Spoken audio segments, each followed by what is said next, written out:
last week, fossil fuels have saved the electric grid and many lives. So why are Democrats demonizing energy companies and pushing so hard to get rid of life-saving fossil fuels? Let's ask Senator John Hoeven of North Dakota, member of the Energy and Natural Resources Committee. Senator, great to see you. Thank you for being here. You know, as bad as the storm was, can you just imagine what it would be like if President Biden's plans to phase out fossil fuels was put in place today? That's absolutely right, David. And of course, Merry Christmas and Happy New Year to you and to all your viewers.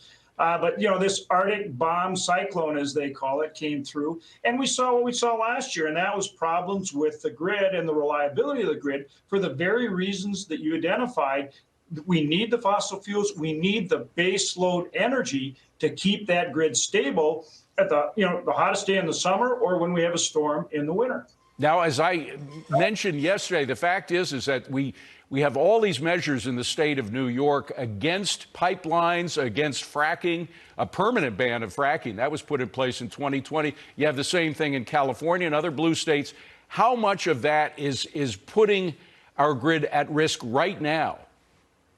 It is putting our grid at risk, and it's the stability we talked about. Natural gas, in addition to baseload, that's a good point. New York doesn't allow hydraulic fracturing, and they could be producing a lot of gas out there. They also won't let us build infrastructure out there in terms of the pipelines and the transmission lines that we need to move the energy around. So it's a combination of both, and it goes back to this Green New Deal that the Democrats and Biden are trying to implement. And of course, part of that strategy is to drive up the price of fossil fuels to push people away from them. But as you can see what happens, we end up with supply shortages. And in the wintertime, there really isn't much that's more effective than fossil fuels. Perhaps nuclear energy could be as well.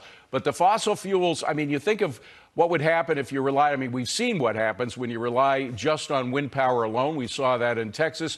Obviously, solar power doesn't work too well if you don't have the batteries to save up that energy. So, I mean, we can't make that major transition that Biden keeps talking about right now, can we? David, there's so many ways we can talk about this. You want to talk about inflation? One of the biggest drivers of inflation is the cost of energy, right? Sure it is. Green New Deal is pushing up the cost of energy, so it's driving up inflation. Now you want to talk about reliability of the grid. We had 500,000 people without power on Christmas Eve. There's no excuse for that. There's no reason for that other than the Biden Democrat Green New Deal taking gas out of the mix because we can't produce that energy here at home, or the things we're talking about, base load for the grid, whether it's coal-fired electric like we produce up here in North Dakota. And we're decarbonizing that coal, by the way. We are engaging in carbon capture and sequestration, so we'll address that issue. But we need that base load, whether it's coal, whether it's nuclear. We need the energy, whether it's gas and oil, all these things. But we can do that with the best environmental stewardship if Biden would take the handcuffs off our energy producers and let us produce that energy here at home, which we can do. But they're belittling all of the things that you just mentioned, all of those things, the sequestration of carbon, et cetera. They say it's all phony. You can't have any kind of clean energy from fossil fuels at all. And then they demonize the fossil fuel industry. In fact, Jorn Lomborg, who's reminds us that most of the deaths from cold or heat come from cold. We have 9 times more deaths in the world from cold than from heat.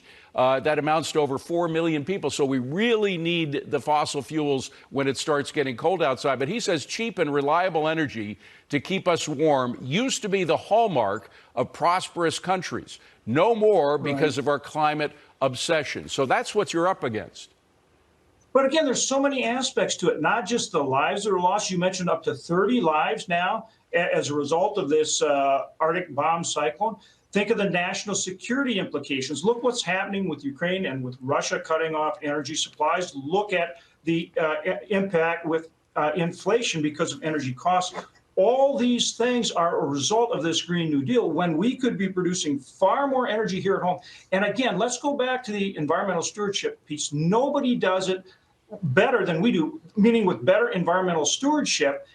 In the case of coal, David, we have solved SOx, NOx, mercury, all these different emissions Now we're reducing the CO2 footprint dramatically as well. So again, take the handcuffs off, let American ingenuity step in here. We will not only be energy secure, we will be energy dominant. By the way, we have a lot fewer CO2 emissions now than we did 10 years ago as a result of switching to natural gas. But, you know, it's not, the activists have been on the march, and not only in government. Of course, you have the new regulations from SEC concerning ESG, all of the woke policies.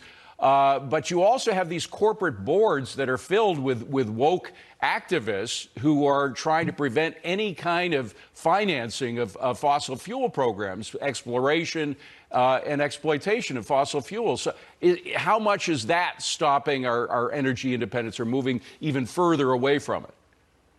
Yeah, I mean, that's a very significant issue as well. The whole ESG thing, which restricts financing, drives up the cost of financing.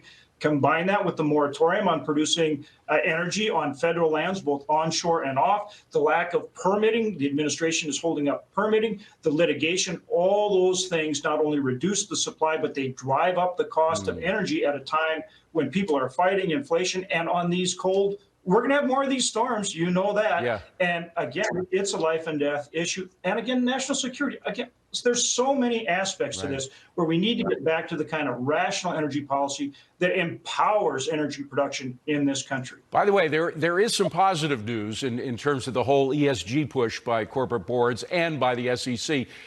States are suing now those banks that refuse to finance fossil fuel projects, particularly those states that are producing it themselves, and they're winning, and they're stopping a lot of these companies, a lot of these finance companies from doing business and costing them billions of dollars. That must be having an effect on their bottom line.